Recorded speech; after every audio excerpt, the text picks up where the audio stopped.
Welcome back to Globe Lines, your ultimate checkpoint for global geopolitical insights, where power dynamics and energy strategies shape the world stage. Today, we're diving into the rising tensions between the U.S. and Canada, which are reaching a breaking point. And Canadians aren't just standing by, they're taking action, starting with their shopping choices. A huge wave of patriotic spending is sweeping across the country, with hundreds of thousands pledging to drop American brands in favor of local alternatives. The movement, coined by Canadians themselves, is spreading fast. With online communities growing past 500,000 members, social media is flooded with proud shoppers showing off their all-Canadian grocery hauls. Supermarkets are jumping on board too, lining their shelves with bold, Made in Canada labels. It's a statement, a clear message that Canadians won't be pushed around. Before we dive in, do us a quick favor. Hit that like button and subscribe. It really helps us connect with more geopolitics fans like you. All right, let's move on to the next topic. The trigger? U.S. President Donald Trump's looming threat to hit Canadian goods with a hefty 25% tariff. With February 1st just around the corner, anxiety is running high. If the tariffs go through, everything from food to fuel could take a hit, sending prices soaring and shaking up the economy. But Prime Minister Justin Trudeau isn't backing down. His government is gearing up to strike back, putting together countermeasures to shield Canadian businesses. While politicians go back and forth, everyday shoppers are kicking off their own grassroots rebellion. Across the country, grocery stores are adapting to the shift. Some retailers are reorganizing aisles to spotlight local products, while independent grocers are rolling out Made in Canada tags to help customers shop patriotically. And it's not just grocery stores. Restaurants, cafes, and small businesses are proudly backing Canadian suppliers too. Shopper Peggy Chambers says she now triple checks every label before adding anything to her cart. "I've always tried to buy Canadian, but now it feels like a responsibility," she says. "As long as it's not made in the U.S., I feel like I'm making a difference." Meanwhile, viral shopping guides are taking over social media, giving Canadians a clear roadmap to avoid American imports, pitting major U.S. brands against their Canadian alternatives. But experts warn it's not that simple. Some U.S. brands actually depend on Canadian farmers and manufacturers, making the line between local and foreign products a little blurry. Still, for many, this isn't just about labels. It's about taking a stand. It all traces back to a decision by U.S. President Donald Trump, who threatened to slap a 25% tariff on Canadian goods, plus an extra 10% on energy exports. That sent shockwaves through Canada's economy. But instead of waiting for politicians to sort things out, regular people took action across the country. Shoppers are making a point to buy Canadian.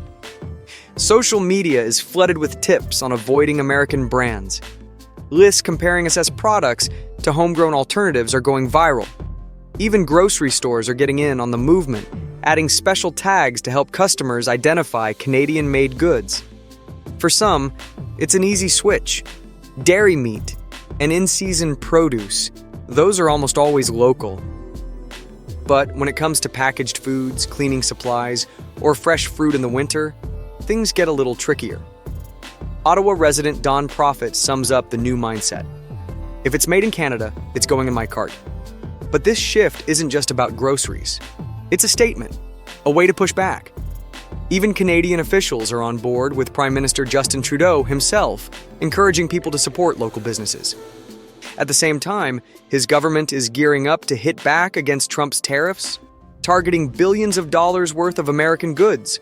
But not everyone's cheering. Some experts warn that buying Canadian isn't as simple as it sounds. A lot of American brands actually depend on Canadian farmers and factories, so a boycott could end up hurting local jobs without people even realizing it. Food industry experts says the real key is knowing where products actually come from. Just going by the brand name might make you think you're making the right choice. but you could actually be hurting Canadian workers without even realizing it. Still, plenty of shoppers are staying committed to the movement, determined to make an impact. Peggy Chambers, a longtime supporter of Canadian products, says the extra effort is worth it. It takes time, but I'd rather support my own country than put money in American pockets. Of course, not everything can be sourced locally. Canada's long winters mean that fresh fruits and veggies often need to be imported. That's where another tip comes in: frozen foods. A lot of frozen fruits and veggies are packaged right in Canada, making them a smart choice when fresh options aren't available.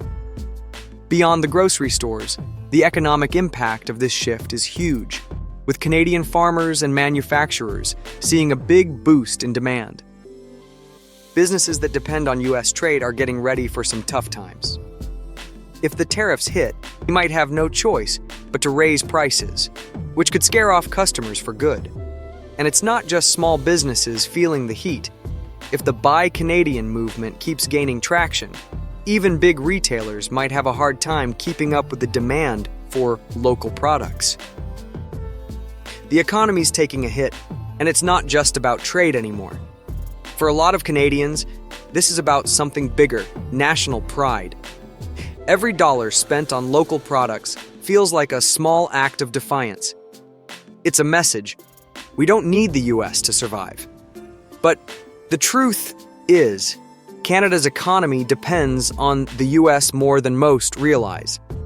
The two countries have built their industries together, with supply chains so tightly linked that boycotting U.S. goods isn't always as simple as it seems. A lot of American companies depend on Canadian suppliers, and the feeling's mutual. Take the tech industry.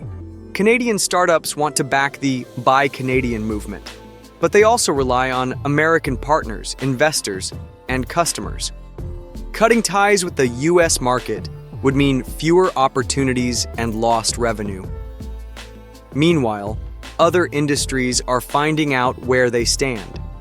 Agriculture, for instance, is one of Canada's strongest sectors, but winter makes it tough to rely solely on local produce. In Canada, political leaders aren't holding back. Conservative Party leader Pierre Poilievre has taken a strong stand, warning that a trade war would hurt both nations. But if it comes to that, Canada won't hesitate to fight back. If the U.S. is going to play hardball, we have no choice but to respond, he said in a recent interview. We can take our business elsewhere, and we will. He's not just talking about tariffs. He's calling for a complete economic shift, with a plan to reduce reliance on American imports and boost Canada's internal trade. And investing in energy independence is part of that vision. A big piece of it includes bringing back the idea of a national pipeline to move Canadian oil from the west to the east, making sure the country isn't stuck selling resources at a discount or paying a premium to import from other countries. It's common sense, Poilievre argued. Why are we losing money shipping oil abroad when we could be supplying our own refineries? His words have resonated with many Canadians who feel the country has been too reliant on U.S. trade policies. Prime Minister Justin Trudeau's government is getting ready to respond too, though their approach has been more cautious. While officials have suggested countermeasures, like tariffs on American goods, they're also looking for ways to de-escalate before this turns into a full-on trade war. But for many Canadians, this isn't just about politics, it's about pride. The Buy Canadian movement has caught fire, with more people than ever choosing homegrown products over American brands. At the core of the debate is a bigger question. Can Canada afford to take a tough stance with its biggest trading partner? Or does it need to find a way to patch things up before both sides take serious hits? With the 30-day negotiation window counting down, the world's waiting to see what comes next. For more insights into the world of geopolitics, be sure to subscribe to Globelines and turn on notifications. Thank you for watching and for your continued support. See you in the next video.